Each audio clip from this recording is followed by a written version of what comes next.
اگلا سوال ہے، وہ سائلہ ہیں، ان کا کہنا ہے کہ بہت زیادہ ایک چیز بڑھ رہی ہے، اور ہم آپ کا بھی بہت تجربہ ہے، ہم بھی دیکھتے ہیں کہ عام طور پر بڑے لاڈ اور پیار سے بچیوں کو پالا جاتا ہے، ماں باپ بڑی پیار سے محبت سے بچیوں کو پالتے ہیں، پھر شادیوں کا وقت آتا ہے شادیاں کر دیتے ہیں، لیکن آج کا جو ماحول بڑی تیزی سے اس طرح بڑھ رہا ہے کہ وہ خامن کیونکہ اخلاقی تربیت نہ ہونے کی وجہ سے بد اخلاقی تو کرتے بھی ہیں، لیکن مار پٹائی کا ایک بہت سلسلہ شروع ہو گیا۔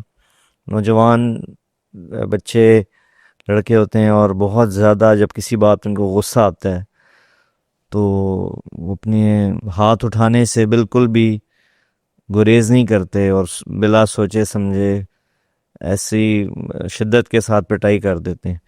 تو ان کا سوال ہے کہ آپ ان نوجوانوں کو کچھ کہیں، کوئی نصیحت کریں کہ اتنی لاڈ سے بیائی بچیوں کے ساتھ ایسا رویہ اپنانا۔ جی، جب مدینے میں ایک ماحول قائم ہو گیا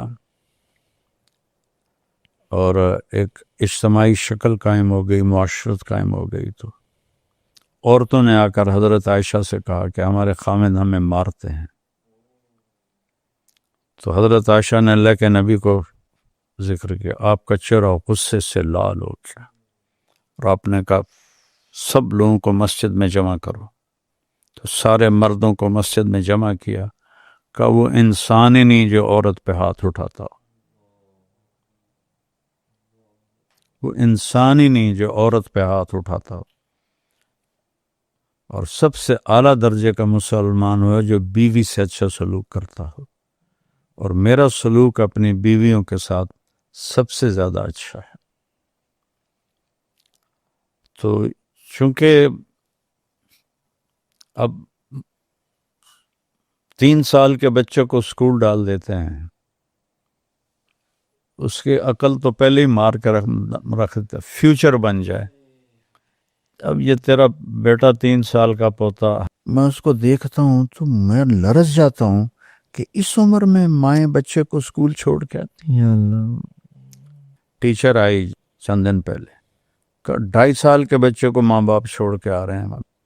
2.5 سال کا بچہ، دونوں جابین ہیں میاں بیوی، تو سب سے قیمتی دولت کو کوڑیوں میں ضائع کر دیتے۔ یہ بڑے ہو کے اچھے انسان نہیں بن سکتے۔ 7 سال تک تو اللہ کے میرا نبی کہتا نماز کا بھی نہ کہو، تو 7 سال تک کیا کرو؟ گود دو، محبت دو، تاکہ تمہاری چیزیں ٹرانسفر ہوں، بلوٹوتھ آن کرو، اس سے ڈاٹا شفٹ ہو۔ اتنا بڑا بستہ 3 سال کے بچے کو اٹھا کے بھیج دو تو اس کے نیورون ہی جل جاتے ہیں، اس کی فائلیں ساری جل جاتی ہیں۔ اس میں میں 11 سال کا تھا جب ابا جی نے مجھے اسکول بھیج دیا، لاہور سنٹ ماڈل اسکول۔ میرے دل سے ماں باپ کی محبت مر گئی، مرتے دم تک زندہ نہیں ہو سکی۔ تبلیغ کے بعد میں ان کا فرما بردار بن گیا۔ پہلے میں گستاخ تھا، بدتمیز تھا۔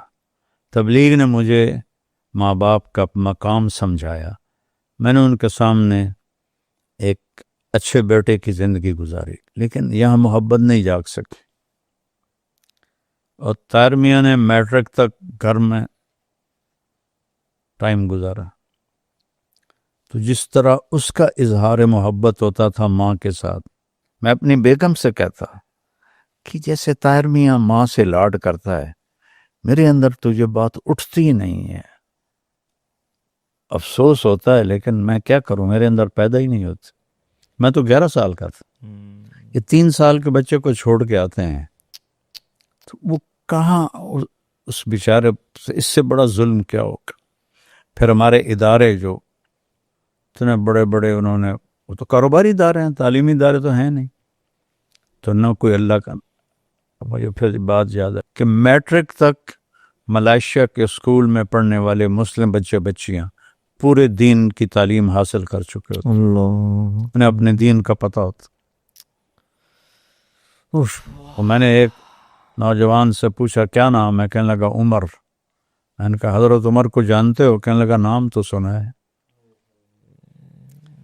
پھر آگے کو ایجوکیشن ہے، جو جس نے بوائے فرینڈ گرل فرینڈ کا کلچر یہاں زندہ کر دیا، جو یورپ کا کلچر ہے۔ اسلام میں زنا کا تو کوئی کسی طرف سے بھی کسی بھی مذہب میں زنا جائز نہیں ہے، کسی بھی مذہب میں،